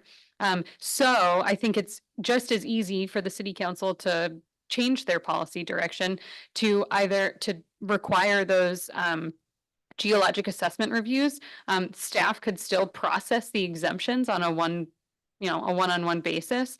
But then anyone who didn't want to go through that exemption process and remove their gorse could get a geologic assessment review, provided that it's prepared by a qualified professional as defined by our code and meets all of those criteria. I think it's really hard when we get letters from certain people who might not meet the minimum qualifications that our code would have in order to process a geologic assessment review.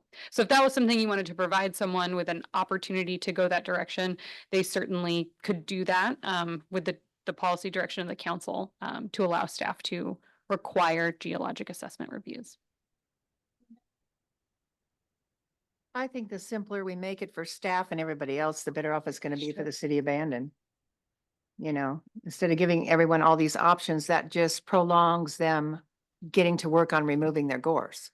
Yeah, and sorry, something else I should have mentioned was at the time that we decided to give that blanket exemption, it was because we were trying to get people to remove their gorse. So the idea was to remove any sort of barrier to that gorse removal, including cost and time in preparing those geologic assessment reviews.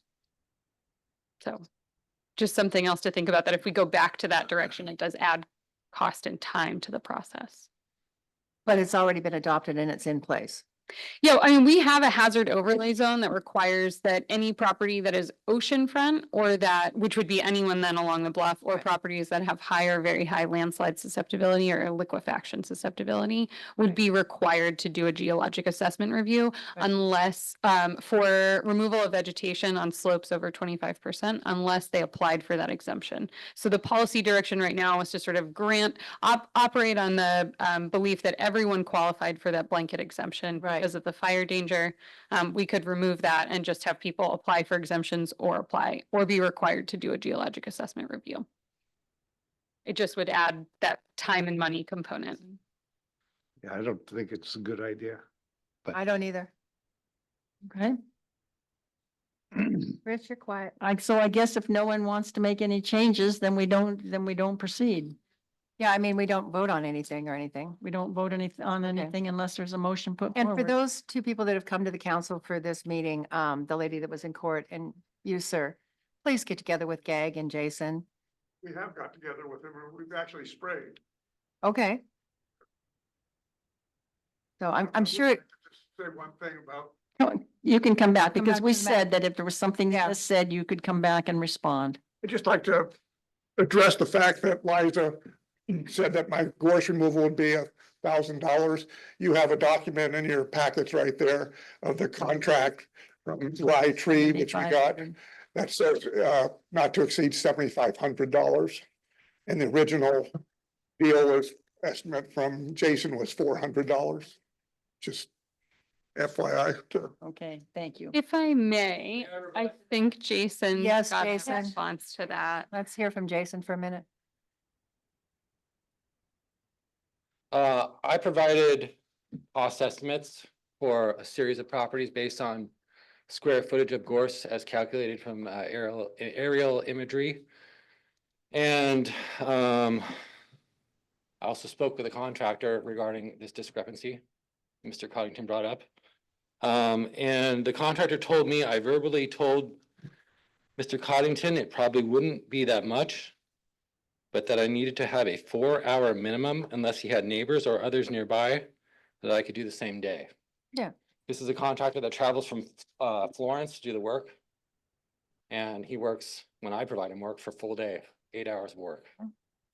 So if he were to show up to deal with 1 hour of work at Rick Coddington's property, he would have charged him for 4 hours. Sure, of course. Because he hadn't cooperated with an adjoining neighbor. I run into that all the time because we live in Bandon. Part of the deal. All right, thank you. If there's nothing further, we're going to go on to, Can we have like a 2-minute recess? sure, could we have a 5-minute recess? Yeah. We're not used to these long meetings, an hour and a half. Oh, no, we've been here since 6. We've been here since 2.5 hours.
Bird Drive traffic concerns. We get a lot of concerns from people about traffic and the fact that when you drive down Seabird, unless you're really paying attention, you don't realize that there are very few sidewalks. And one side, the south side, has no sidewalks at all.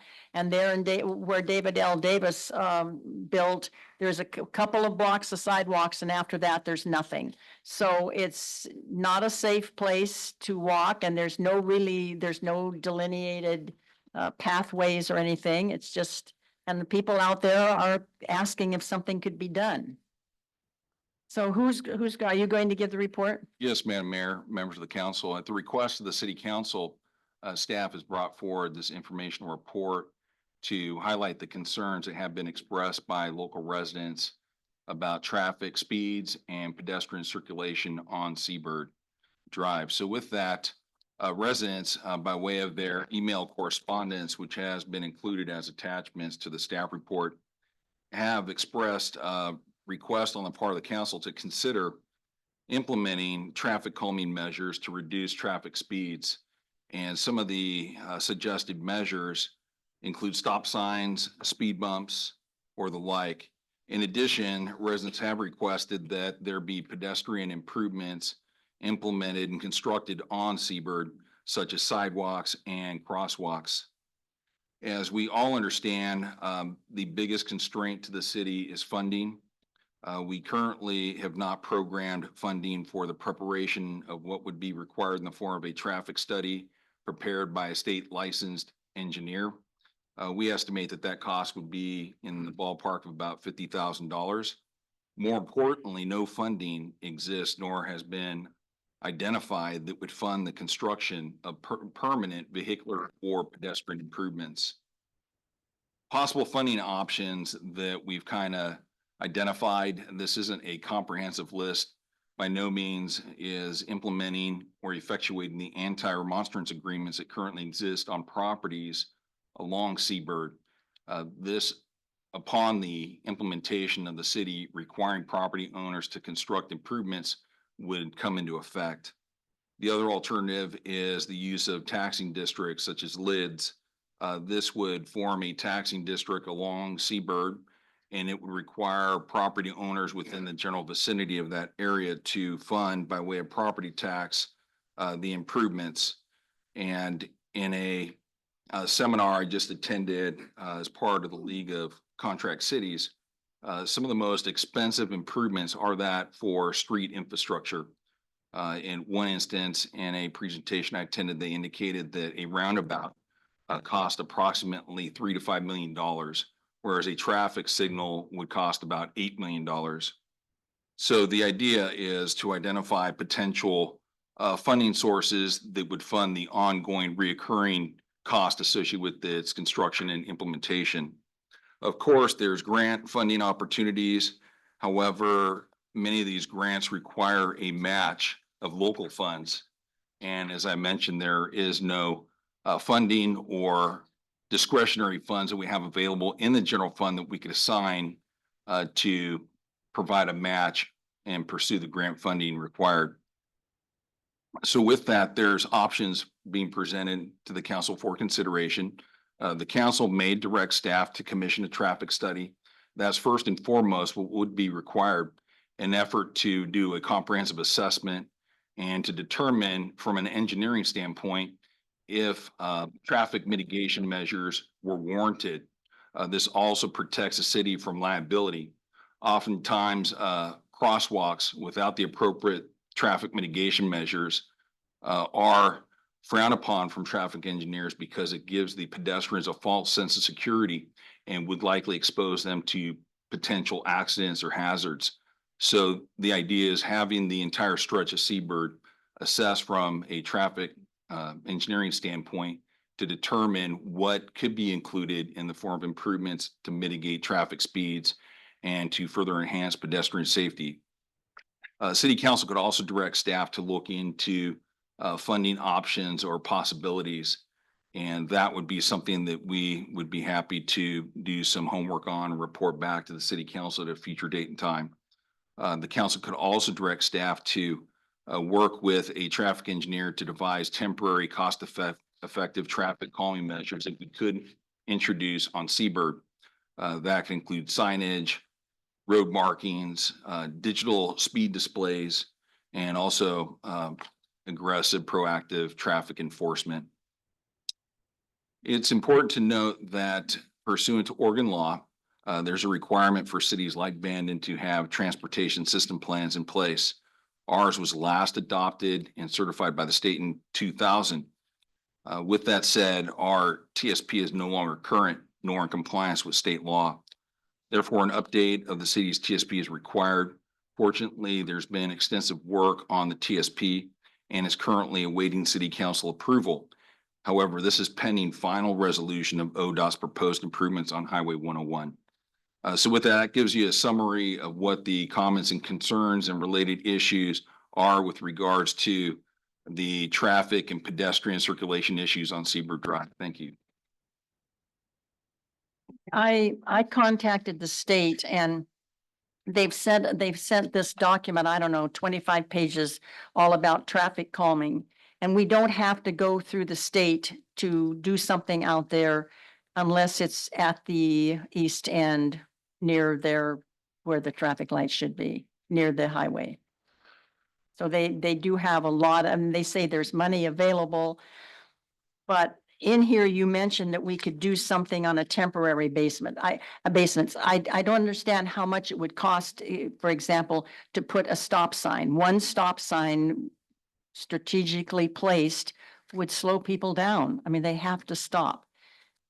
Sending the police out there day after day after day with complaints, the police don't, I mean, when they're out there, then they don't see the speeders, but then they're gone. They can't just enforce the speed there.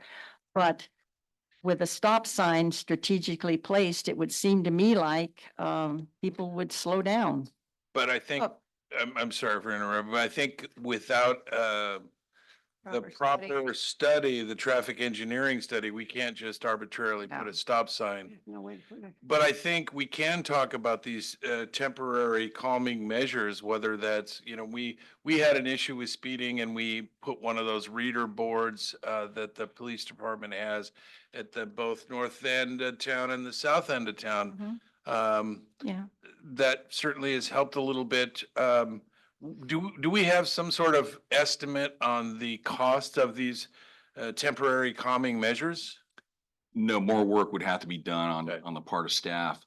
And identifying the location of a stop sign would be That's gonna based be on tough. engineering. Yeah. As you know, there's an S curve on Yep. Seabird. Yep. And if you were to locate a stop sign in an inappropriate or There'll be accidents. unwarranted location, it would just subject the city to additional liability. Huge liabilities. Also, we don't have, excuse me, we don't have the $50,000 to even No. start that traffic study. So that's out of the question this year. We might consider, you all might consider it making a priority for next year's budget. You're shaking your head at me, Mary. Just talk about when the budget process comes up, we have to update our transportation system plan. That's correct. Prioritize Seabird. You know, we had talked about having other connectors besides 11th and Seabird. We might look at that option as well. So at this point, really the only option financially is to look at the feasibility of these temporary calming measures because of the financial limitations that we have. There was a temporary measure put out with one of those readers. Yeah. That the police does. They put, I don't know how effective it was for Seabird. People but it pretty was much there. ignore them Yeah. because they know they're there instead of a police car. I got a question. I have one comment after you, Chris. All right, so I've been sitting on that transportation safety plan. I thought that thing was like gonna come to the council like either this month or next month. Is that the case or not the case? At the last joint meeting, joint meeting between the planning commission and the city council, which I believe was back in May. The city council did not like any of the choices that we got for Highway 101. So based on the direction you gave ODOT, they actually gave the city additional funding to do outreach to property owners along Highway 101. their process to get funding agreements in place takes a really long time. So that agreement was just signed, I believe, last month, and we just started working on the survey material. So that's the holdup on that. People will be starting to do outreach towards the end of this year and probably into early January before you have any feedback about Highway 101. Okay. If I also could piggyback on that and just indicate that we are currently under contract with a engineering firm, Parametrics, and they're doing the work on we met Beach them. Loop. So there could be the possibility to approach them to request that they provide a really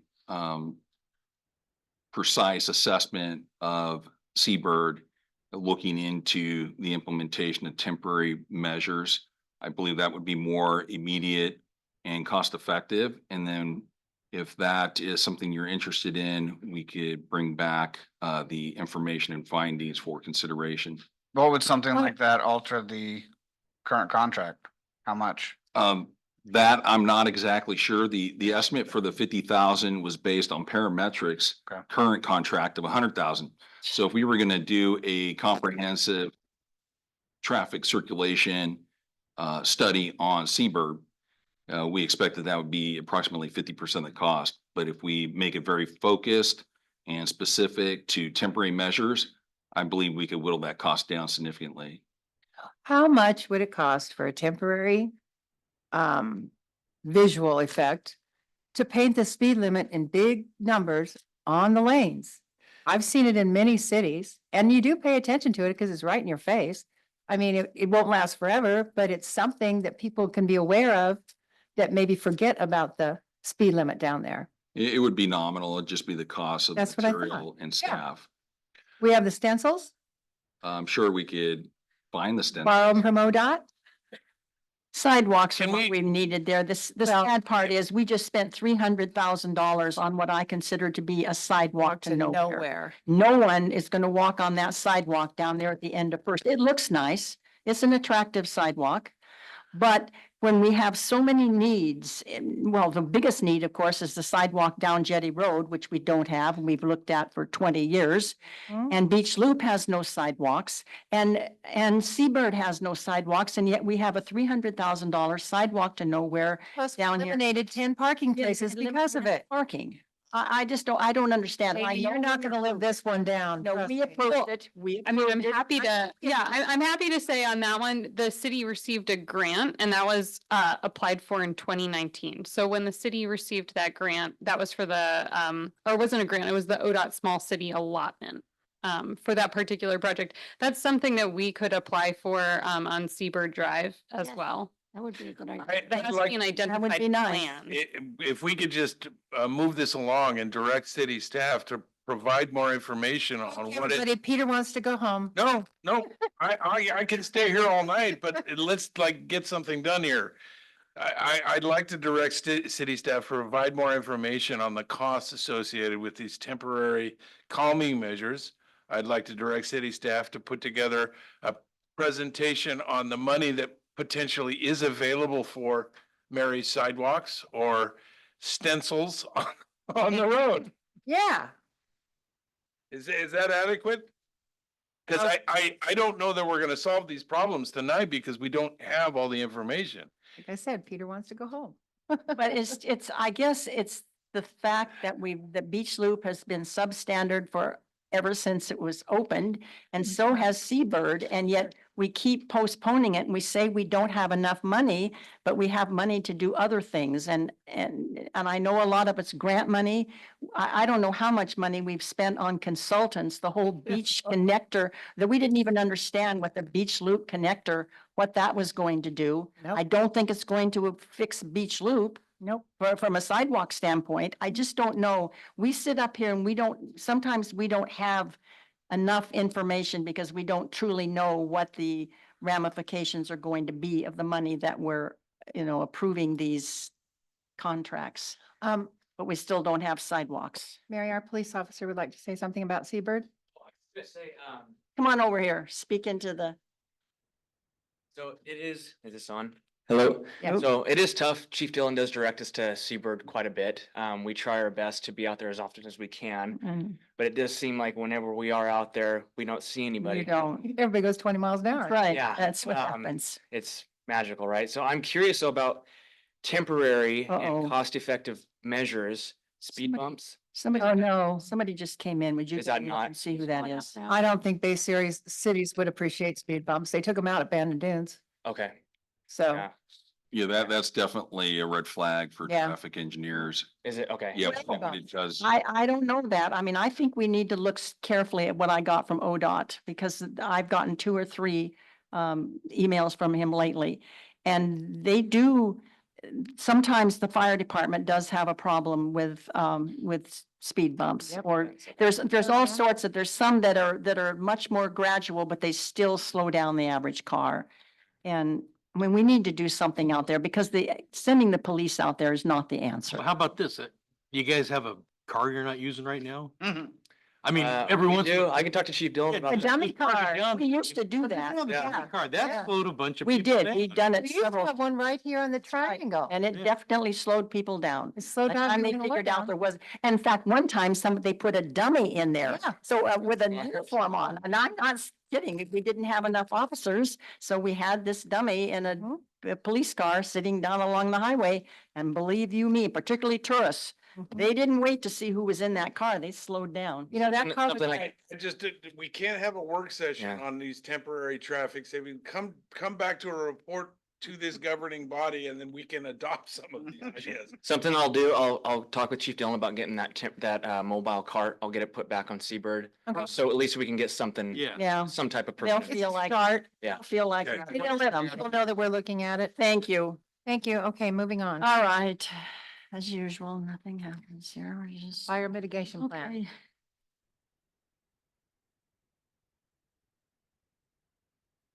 The next item is to approve and adopt a fire mitigation plan. Yes, thank you, Madam Mayor, members of the council.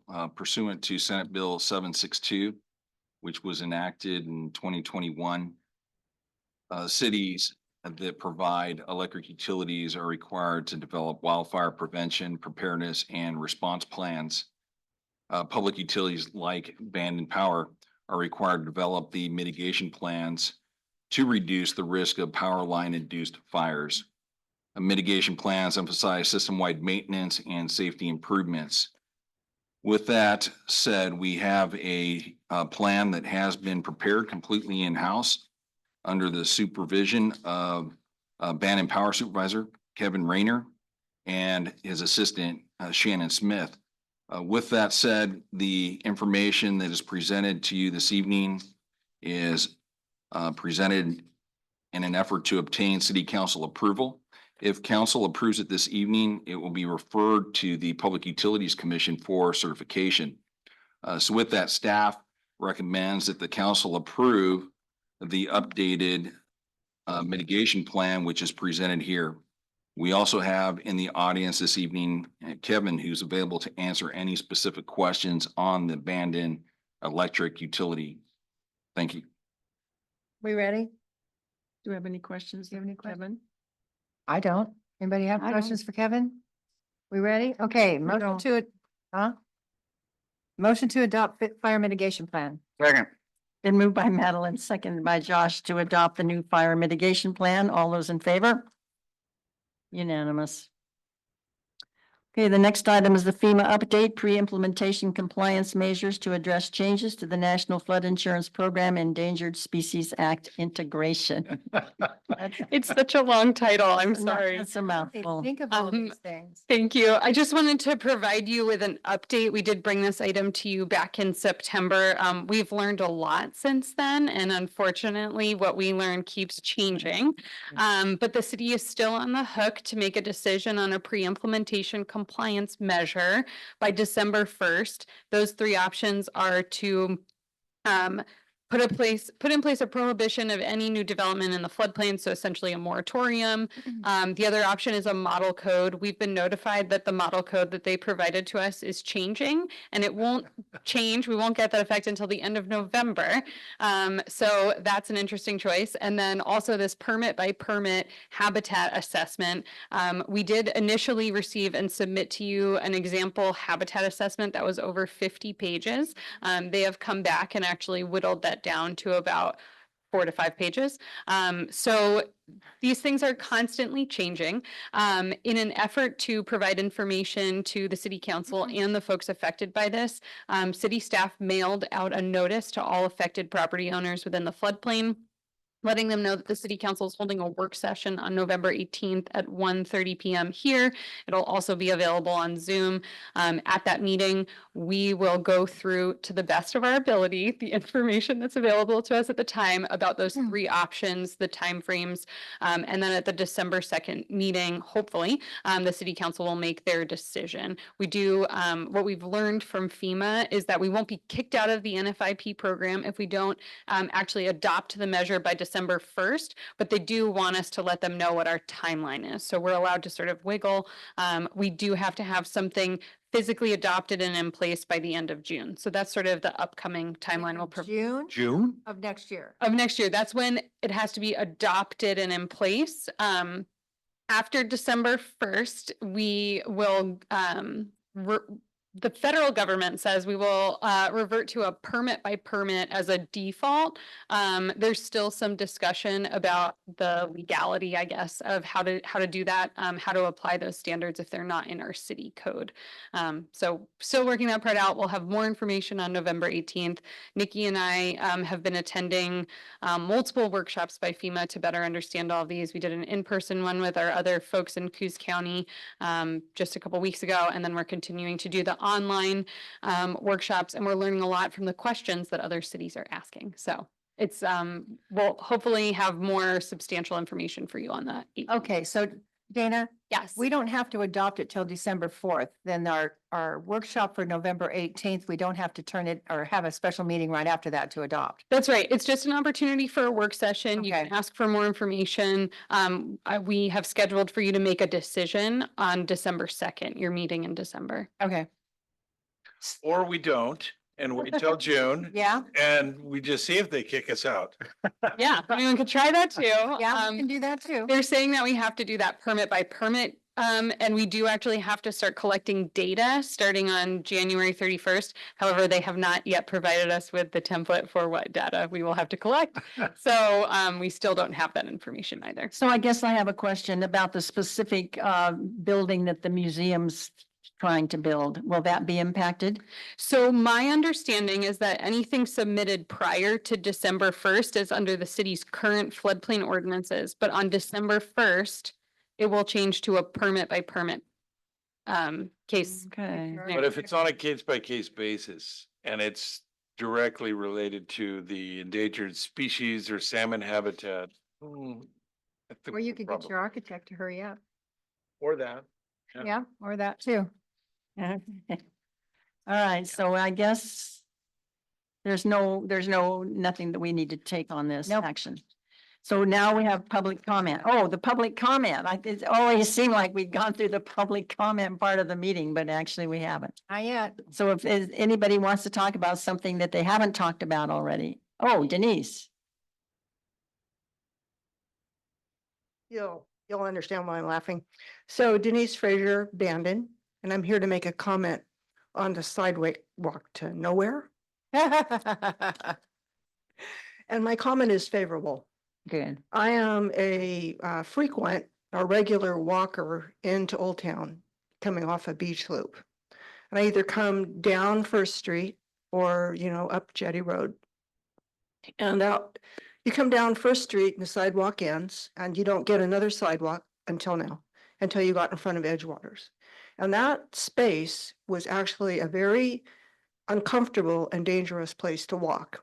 People coming, especially tourists, coming around the corner to go up First Street often think that's a lane of travel because of the dotted line. Mhm. So you have confused drivers in there, and then they find out there's a dead end, you know, so you have to be watching that. People whip into that section to do a quick text or make a phone call, and they're not paying attention to anyone that's also in the area. So I really enjoy the sidewalk. Okay, good. I'm glad. I I'm want glad you to hear to- someone's actually, someone likes it.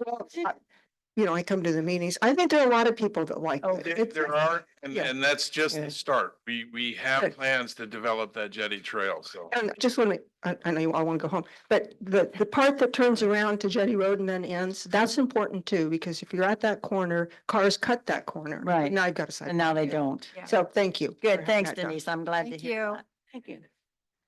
Anybody else wish to address the council? That hasn't already addressed the council? Anybody on, yes, I keep forgetting. How Zoom. can we forget Zoom? All right. So now we have city manager's comments. I just have one, and that is to announce that I attended the League of Oregon Cities Conference last month. It was the first time I've attended a conference here in Oregon. Was very impressed with the organization. Was well represented by local government officials, city managers, and executive staff. So I took the opportunity to make as many connections as I possibly could. I have a long list of contact information. In addition, was also on a couple tours of Bend and was able to see the public improvements, the infrastructure that they're currently working on in Bend. It's very impressive. I also toured their affordable housing sites, met with a developer that they've been working with for the past 4 years, invited them to visit the city of Bend. And so I'm scheduled to meet with this developer in December. So all in all, it was a very good and informative conference. I'd like to thank the council for sending me. And before I conclude my comments, I'll defer to Dana, who has something to add. Thanks. I just wanted to provide an update on the Beach Loop Drive pathway project since you brought it up. So the city signed an agreement with Parametrics. It was a $100,000 agreement to prepare the engineering for, or the sort of pre-engineering for Beach Loop Drive path. That path would connect from the Madison Avenue path that currently comes up from the jetty and would go down to right around where Face Rock Drive is. They've been working on that extensively, and they've made it possible for us to apply for the Community Pathways Grant through the state of Oregon. The amount that we're looking at applying for is about $3 million, so half of what we originally thought it would cost, but it is a 10-foot wide path with a 5-foot wide buffer that would be on the west side of Beach Loop Drive. So we made it through the first phase of the grant application, and we're invited to submit or through the pre-application, and we were invited to submit for a full application on that. We wouldn't have been able to do that without the documents provided by Parametrics that had those, the engineering information and the cost estimates for that work. So that just opened on November 1st. I believe it closes in mid-January. So we'll be working on filling out that application with the support of Parametrics and getting letters of support for the project. But is that the one that goes to the Pacific View? Yes, well, Thought that connect- was a. No. no, from Madison Avenue along Beach Loop Drive Yeah. to Face Rock Ocean Drive. to Beach Loop. I know, but I thought I heard you say, I watched the planning commission meeting the other night or the October 3rd, and I thought you talked about us getting a pathway down to the jetty. Yes, we're still working on that. So the University of Oregon approached us about funding a student team to help us work through these new FEMA guidelines and the other storm drainage issues that we've had that have sort of held us up from it putting a pathway along Beach Loop Drive. So they would like to help us do one outreach to the community out there, and then also come up with a plan for that path that will work with these new development guidelines. So the So that's separate though. so the sidewalk you're talking about is Madison Ocean to Beach Loop and ends at 11th? Yes. Okay. Yeah, no, sorry, doesn't end at 11th, ends at Face Rock Drive. So it'd be Okay. all the way down Beach Okay. Loop to about Face Rock State Park, Face Rock Okay. Drive. Okay. At least it goes All right, further than Shayla, that do one. you have anything there? You're on. I think I spoke loudly and That's fine. We're glad to Okay, hear you. so- All right, Say Jerry. what you want. No, I don't. You know, it's too late. I don't have anything to say tonight. Peter. Yeah, I've got a few things. to say. Okay. No, I'd just like to thank Lynn Jackson, our volunteer of the month again. And if you see her around town, give her a congratulations.